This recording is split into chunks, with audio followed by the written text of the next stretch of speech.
Common প্রশ্ন করছে সবাই সোশ্যাল মিডিয়াতে যে যদি সকল রিকোয়ারমেন্টস ফুলফিল করা হয় তাহলে অনশন কেন করতে হবে? এ পর্যন্ত যত মানুষ, যতগুলি পলিটিক্যাল পার্টি নিবন্ধন পেয়েছে, কেউই তো আসলে এরকম অনশন করতে হয়নি। এখন তারেকের কাছে আমার প্রশ্ন যে কি কারণে অনশনটা করতে হচ্ছে, এক্স্যাক্টলি কোন কারণটা? সব রিকোয়ারমেন্টস কি পূরণ করা হয়েছে? যদি হয়ে থাকে কেন দিবে না? আচ্ছা, সাগর ভাই প্রশ্ন করেছে সব রিকোয়ারমেন্ট পূরণ করা হয়েছে কিনা। তারা, আমি ওই চিঠিটা আসলে দেখছিলাম এখানে কোথায়, আমি এটা, হ্যাঁ এটাই দেখে একটু দাঁড়ান। এই যে চিঠিটা আমি বের করছি, দেখেন, মানে তারা যেগুলো কারণে আমাকে প্রত্যাখ্যান করেছে, এই তো ধরেন প্রথম যে কারণ, দেখেন এখানে লিখেছে কয়েকটা পয়েন্ট, আমি বলি। দলের নামে, সমস্যা নাই।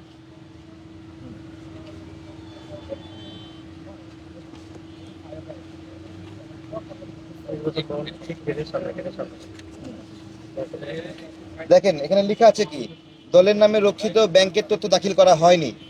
ঠিক আছে, আমি আপনাকে একটু সহযোগিতা চাই। দাঁড়ান, আমি, আসসালামু আলাইকুম স্যার, আমি একটু সাগর ভাইকে সময় দিচ্ছি 1 মিনিট।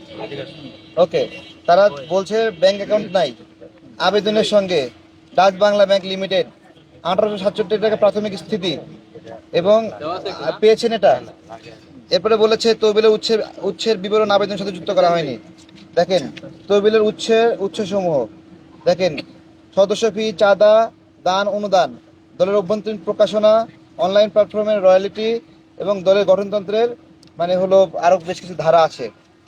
42 নম্বর ধারা। এবার আসেন 42 নম্বর ধারাতে আমাদের কি লেখা আছে, সরি, 39 নম্বর ধারা। দেখেন দলের আর্থিক ব্যবস্থাপনা এখানে উল্লেখ করা আছে, এবং কেন্দ্রীয় এবং স্থানীয় সংগঠন এবং নিরীক্ষা বোর্ড মানে অডিট বোর্ড। তারা বলছে এটা আমরা সংযুক্ত করা হয়নি, অথচ আমরা সংযুক্ত করেছি। নিবন্ধন আবেদন করার জন্য ক্ষমতাপ্রাপ্ত, মানে দল প্রদত্ত ক্ষমতা সংযুক্ত করা হয়নি। দেখেন এখানে একবার শুরুতেই এই যে মিয়া মশিউজ্জামান সাহেব সভাপতি, তিনি সাধারণ সম্পাদক হিসেবে আমাকে ক্ষমতাপ্রাপ্ত ব্যক্তি হিসেবে মনোনীত করেছে। তাহলে এই তিনটা উত্তর পেয়েছেন তো নাকি? এবার চতুর্থ, 33% মহিলা সদস্যপদ সংরক্ষণের বিধান, আমাদের 16 নম্বর ধারা দলের। এই 16 নম্বর ধারায় দেখেন এখানে উল্লেখ করা আছে 33% নারী প্রতিনিধি নিশ্চিত করা হবে এবং এটা সংরক্ষিত করা হবে, ফাঁকা রাখা হবে। তাহলে এটাও পেয়েছেন জমা দেওয়ার তথ্য হিসেবে। বলছে ছাত্র সংগঠন, শিক্ষক সংগঠন থাকা যাবে না, এগুলো এই ধরনের আইন করতে হবে। আমাদের 43 নম্বর ধারায় এই ছাত্র সংগঠন আমাদের নাই, শুধু যুব সংগঠন আছে, যুব সংগঠনের নিষেধাজ্ঞা নাই এখানে। শ্রমিক এবং পেশাজীবী সংগঠন আমাদের নাই। তো এই বিষয়গুলো গেল সাধারণ তাদের আপত্তির বিষয়। এরপরে আরেকটা যেটা গুরুত্বপূর্ণ বিষয়, যে আমাদের তথ্য লাগবে হলো, এখানে বলেছে 22টি জেলায় কমিটি এবং অফিস লাগবে। এখানে লিখেছে দেখেন, 22টি জেলার মধ্যে 20টি জেলায় সঠিক ও কার্যক্রম অফিস পাওয়া গেছে। দেখেন 2টি জেলায় তথ্য পাওয়া যায়নি। আমি আপনাকে দেখাচ্ছি, আমাদের, ওরা 22টি জেলায় গেছে, কিন্তু আমাদের এখানে দেখেন কমিটি আছে, আপনি সংখ্যা বলবেন কতটি এখানে? 43টি।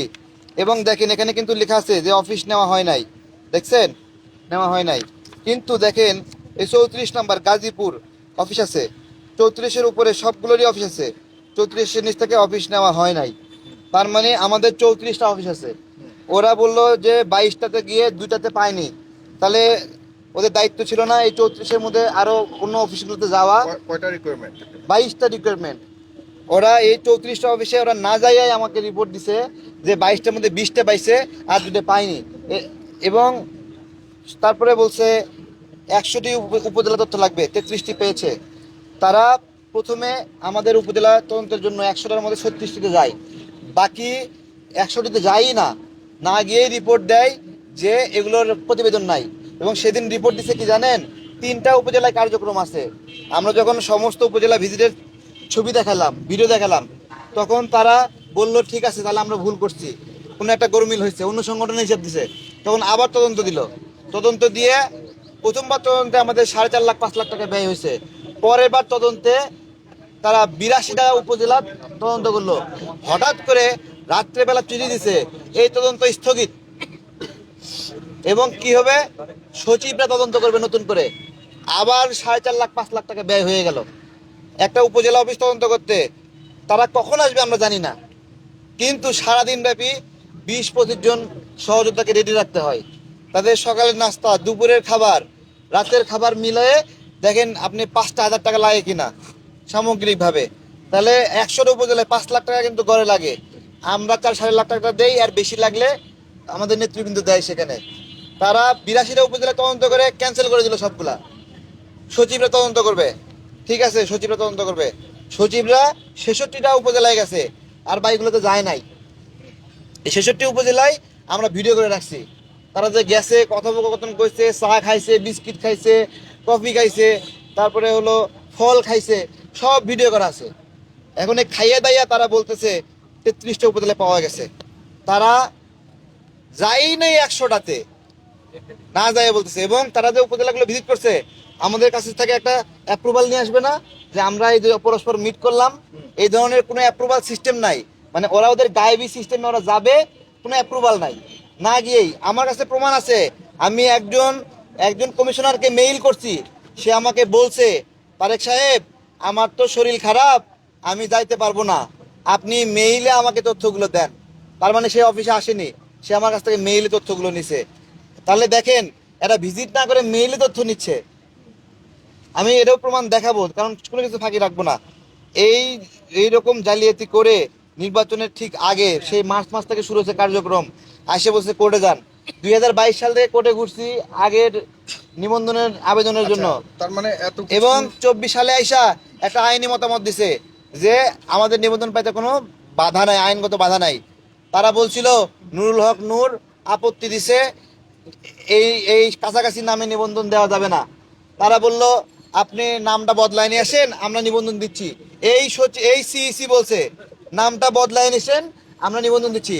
নামটা বদলায় নিয়ে গেছি, বলে যে আপনি যেহেতু নামটা একবার বদলাছেন, নতুন করে একটা আবেদন দেন। তাহলে মানে আগের আবেদনটাকে সে ভ্যান্ডালাইজ করতেছে। আমি তারপরেও তার কথা মতো নতুন আবেদন দিছি। এখন নতুন আবেদন দেওয়ার পরে এই বাদর নাচ আমাদেরকে দিয়ে খেলাচ্ছে। এই হলো অবস্থা।